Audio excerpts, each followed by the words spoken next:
Instead of warnings, the ATF will now revoke dealer licenses on first offenses.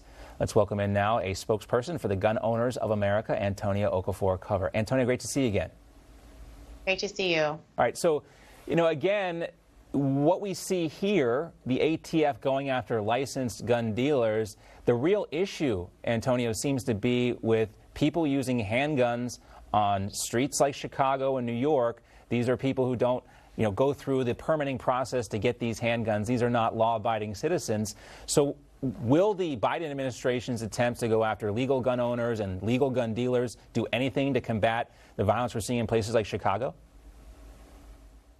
Well, the nationwide problem we're seeing, even outside of Chicago, is this is the reason why he's having this anti-crime bill. Is that what do you expect when you try to push defunding the police?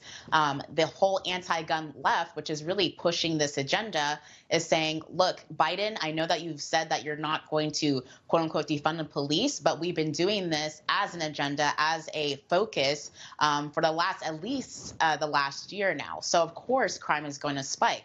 But instead of focusing on that very real fact, they're focusing on, again, like you were talking about Chicago, the permitting process is almost impossible because we have all these anti-gun left people who are trying to make even legal gun owners like myself make it very hard for us to be able to protect ourselves. So they're putting more restrictions on people who want to protect themselves in areas that crime is actually an issue in, and then making it harder, but then saying that it's focused on the gun, quote unquote, gun dealers who are trying to do things the legal way. And the other thing we see as a result of this, we see a record number of gun permits, people registering now with the FBI for background checks, things like that.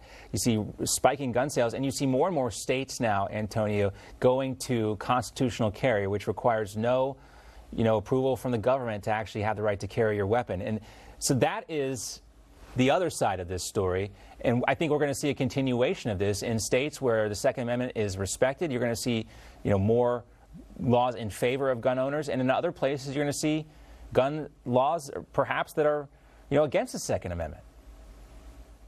Right. I mean, Texas, great state of Texas, just passed and got signed into law starting in September, has constitutional carry, and it's in the name, constitutional carry, the 21st state actually to enact this very important policy. And we're going back to our roots, the American Second Amendment, saying that there shall not be infringed. The Second Amendment was never supposed to be infringed in the first place. We're going back to that because, look, at the end of the day, as much as we respect our men in uniform, at the end of the day, the Second Amendment is there to protect every citizen, to make sure that they have the means to defend themselves, their family, their home, and those that they care about. And that is our first defense. And so if we are not protecting those rights, then of course it comes down to the men in uniform who are trying to protect us. But when you have President Biden who doesn't want to protect either right or people, then that's what's going to happen, is more crime is going to spike. Now, as you mentioned, President Biden says ostensibly he's not in favor of defunding the police. He doesn't support those policies. But has he done enough